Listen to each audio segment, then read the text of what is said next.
لله نحمده ونصلي على رسوله الكريم أما بعد فأعوذ بالله من الشيطان الرجيم بسم اللہ الرحمن الرحیم۔ اللہ تعالیٰ سے دعا ہے اللہ تعالیٰ صحیح طریقے سے بات کہنے کی، سننے کی، سمجھنے کی، پھر اس پہ ہم سب کو عمل کی توفیق عطا فرمائے۔ اللہ تعالیٰ بار بار اپنے بندوں سے کہتا ہے، اے میرے بندو صدقہ و خیرات کرو۔ تو مسلمان سوچتے ہیں کہ اللہ تعالیٰ نے جن انسانوں کو پیسہ دیا ہے، جس انسانوں کو مالدار بنایا ہے، صدقہ وہی لوگ کر سکتے ہیں۔ میرے پاس تو پیسہ نہیں ہے، میرے پاس تو دولت نہیں ہے، ہم صدقہ و خیرات کہاں سے کریں؟ ہم تو خود محتاج ہیں، کوئی ہم کو دے دے آ کے، لیکن ہم کسی کی مدد کیسے کر سکتے ہیں؟ آج میں ہم آپ کو بتانا چاہتے ہیں کہ آپ دوسروں کی مدد کیسے کر سکتے ہیں۔ صدقہ صرف پیسے سے نہیں ہوتا۔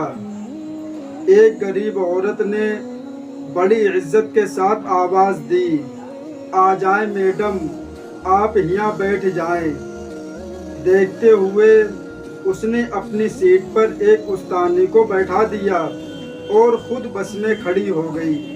میڈم نے کہا، بہت بہت شکریہ، میری تو بری حالت تھی سچ میں، کہتے ہوئے دعائیں دی۔ اس غریب عورت کے چہرے پر مسکان پھیل گئی۔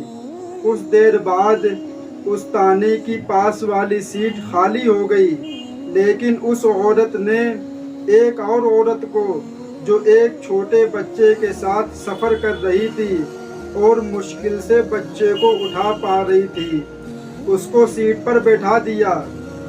اگلے پڑاؤ پر پیچھے والی عورت بھی اتر گئی، سیٹ پھر خالی ہو گئی، لیکن اس نیک دل عورت نے پھر بھی بیٹھنے کی بالکل کوشش نہ کی، بلکہ ایک اور مزدور بزرگ آدمی کو بیٹھا دیا جو ابھی ابھی بس میں سوار ہوئے تھے۔ مزید کچھ دیر بعد وہ بزرگ بھی اتر گئے، سیٹ پھر سے خالی ہو گئی۔ بس میں اب چند مسافر ہی رہ گئے تھے۔ اب اس استانی نے غریب خاتون کو اپنے پاس بٹھایا اور پوچھا، کتنی بار سیٹ خالی ہوئی لیکن آپ لوگوں کو بیٹھاتی رہیں، خود نہیں بیٹھی، کیا بات ہے؟ اس خاتون نے جواب دیا، میڈم میں مزدور ہوں، میرے پاس اتنے پیسے نہیں ہیں کہ میں کچھ صدقہ خیرات کر سکوں، تو میں کیا کرتی ہوں کہ سڑک پہ پڑے پتھروں کو ہٹا کر ایک طرف رکھ دیتی ہوں، کبھی کسی ضرورت مند کو پانی پلا دیتی ہوں، کبھی بس میں کسی کے لیے سیٹ چھوڑ دیتی ہوں، پھر جب سامنے والا مجھے دعائیں دیتا ہے تو میں اپنی غربت بھول جاتی ہوں، میرے دن بھر کی تھکن دور ہو جاتی ہے۔ اور تو جب میں روٹی کھانے کے لیے باہر بینچ پر بیٹھتی ہوں تو کچھ پرندے میرے قریب آ کر بیٹھ جاتے ہیں، میں روٹی کے چھوٹے چھوٹے ٹکڑے کر کے ان کے سامنے ڈال دیتی ہوں، جب وہ خوشی سے چلاتے ہیں تو خدا کے ان مخلوق کو خوش دیکھ کر میرا پیٹ بھر جاتا ہے۔ روپے پیسے نہ صحیح، سوچتی ہوں دعائیں تو مل ہی جاتی ہوں گی، مل جاتی ہیں مفت میں، فائدہ ہی ہے نا، اور ہمیں کیا ہی لے کر جانا ہے اس دنیا سے۔ استانی ہکا بکا رہ گئی۔ ایک ان پڑھ سی دیکھنے والی غریب عورت نے اتنا بڑا سبق جو پڑھا گئی تھی، اگر دنیا کے آدھے لوگ بھی ایسی خوبصورت اور مثبت سوچ اپنا لیں تو یہ زمین جنت بن جائے گی سب کے لیے۔ صدقہ خیرات صرف پیسے سے نہیں، دل سے بھی کیا جاتا ہے۔ اب جن لوگوں کے پاس پیسے نہیں ہیں جو لوگ سوچتے ہیں ہم اللہ کی راہ میں کیا خرچہ کریں، ہم مسجد کی تعمیر میں کیا پیسے دیں، جو مانگنے والے آتے ہم ان کو کیا پیسے دیں۔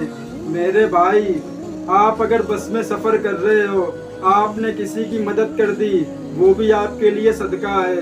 آپ راستے میں جا رہے، آپ نے دیکھا یہ کانٹے کی لکڑی پڑی ہے، اگر ہم اس کو نہیں ہٹائیں گے تو یہ کسی کے پیر میں چبھے گی اور یہ کسی کو نقصان پہنچائے گی۔